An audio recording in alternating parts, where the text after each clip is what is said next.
They changed the rules with regards to supplementary employment. You know, as a skilled worker, you cannot just do any job as your additional 20 hours a week. You can't just do any job at all. There are selected occupations that you have to do if you want to continue with your skilled worker visa and not have any problem towards the end in your ILR application. So I'm going to share exactly how it appears on the government website. I'm so sad that this is the third time I'm sharing this. I shared on that one last year. It means the one last year is gone. So I'm sharing this on the 3rd of October 2025. Please, if you're watching this in the nearest future, maybe 2-3 years in the future, please go to the government website and find out the updated rule there, because this might not be relevant as at the time you are watching this. If you're meeting me for the first time, my name is Cynthia. I share information that will help your transition abroad to be as smooth as possible. I share information about settling, working, or studying in the UK. If you need help getting a visa sponsorship job, maybe you need someone to optimize your CV, cover letter, personal statement, or supporting information, then reach out to me. The link will be in the description as well as in the comments. And without wasting time, let's get into this video. The title of this on the government website is Taking on Additional Work. It says, if you work overtime in the job you are being sponsored for, you do not need to update your visa. We are talking about skilled worker visa. So if you are someone who works overtime, maybe your COS has 37.5 hours per week and you decide to work for up to 45 hours, you do not need to update your visa. It says there's no limit to how many hours of overtime you can do. So if you want to do 50 hours, that's your business. No limit to how much time you can spend at your work. But there's something you have to understand. If you want to work longer than the expectation, there is a maximum requirement that if you want to exceed it, your employer has to give you something to sign. Go and find out about it, and you need to sign that you'll be okay going ahead and working more than the required hours stated by the government. This is just for everybody. It doesn't matter if you're on the skilled worker visa or not. Anyway, that one is aside. You can also work up to 20 hours a week in another job or for your own business, as long as you are still doing the job you are being sponsored for. As we read forward, it says your work must be either an eligible occupation code, that is a higher skilled job. Guys, you know that I've shared 4 major lists that they have now. There are mostly higher skilled jobs and there's also medium skilled job, but they're saying higher skilled jobs. So everything on the skilled worker visa list. Then there's eligible healthcare and teaching occupation lists. Everything there is higher skilled. Yeah.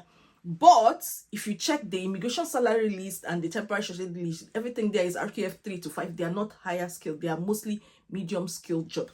But it also has this second bullet point that says on the immigration salary list. So they're allowing you to do jobs on the immigration salary list in addition to the ones that are eligible occupation codes that are higher skilled. If you are looking for a list of occupations that you can do, I'll just show you this video here so that you can know the 4 different types of lists.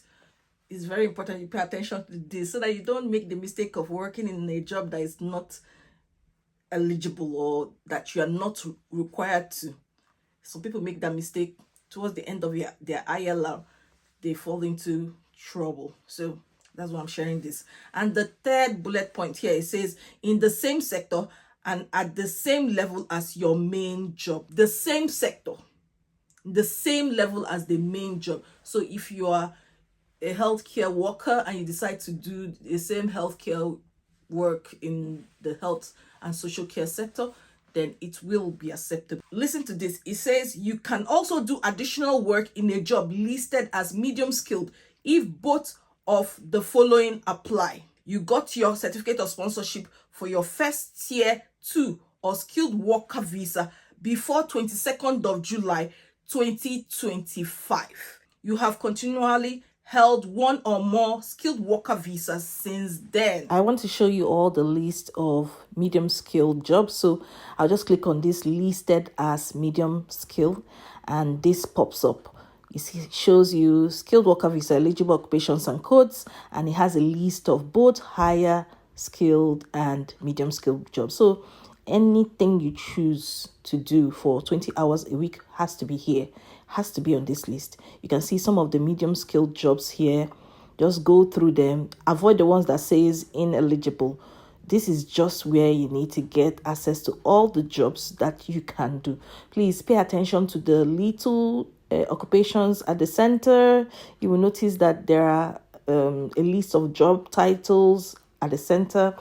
That is where you will see the exact maybe name of the job that you're after. So go through this list. I've created a video telling you that you might not get sponsorship for all the jobs on this list. Right now, there are 4 lists. I've mentioned them: the skilled worker visa list, which contains the higher skilled jobs, the eligible healthcare and education jobs, then immigration salary list, and temporary shortage list. Just be careful when you're choosing anything.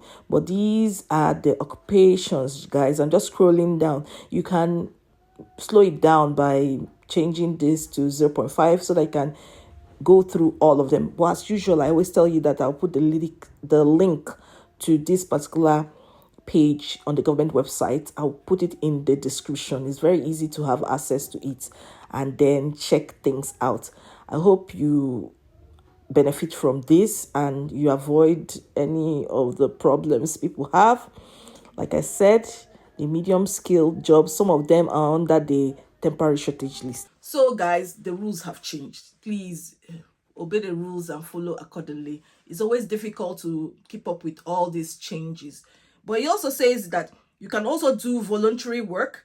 This must be unpaid except for reasonable expenses such as travel and for one of the following: a registered charity, a voluntary organization, an associated fundraising body, an organization that raises money for a charity or voluntary organization, a statutory body, a government appointed body, for example, Historic England. You already know that they want us to do voluntary work, and they don't just want you to do any voluntary work. It seems that they would encourage you to do that with a registered charity or any of the options I've listed here. I'll put the link to this particular page in the description. Go and visit it, read it for yourself, and try to understand it. Now, in any case that you work for more than 20 hours for another job, what do you need to do? It says if you are doing more than 20 hours a week in another job, you will need to apply to update your visa so that you are being sponsored to do both jobs. But if it is not more than 20 hours in another job, you don't need to inform the Home Office. But if it is more than 20 hours in another job, you need to update your visa. It says you will need to get a new certificate of sponsorship from your second employer. Include a letter with your application explaining that you want to change your current permission to stay. And that is it, guys. So these are the things you need to pay attention to. Just to summarize everything so you're not confused. What they're saying here is that you can work for more than 20 hours a week. However, it has to be in an eligible occupation, in a higher skilled job. It has to be on the immigration salary list. And it's very important that your COS or your application for a visa was before the 22nd of July 2025. That is what they are saying. So you cannot just pick up any job under the temporary shortage list or anything under the medium skill list. No, you can't just do anything just like that. You have to make all these checks. And you can also work in the same level with the same sector. So maybe you are an electrical engineer and you decide to take up 20 hours a week with the same electrical engineer or whatever. You can go ahead and do it. That is what they are saying. I am not an immigration advisor. I keep telling you guys, I am just someone that reads what is on the government website and alert you when they've made these changes, because it's very difficult to keep up with all these things. Remember that if you want to do any job above 20 hours a week, you have to get another COS in addition to the one you already have. And the things that they say you need are listed here. I hope you've benefited a lot from this video and it clarifies a lot of things for you. Please Pay attention to what is on the government website so that you don't have any issues in the future. You don't want to fall in a victim of lack of information or ignorance that you didn't know. It's not an excuse. Sometimes it can affect your employer and it can also affect you. I'll see you in my next video. Bye-bye.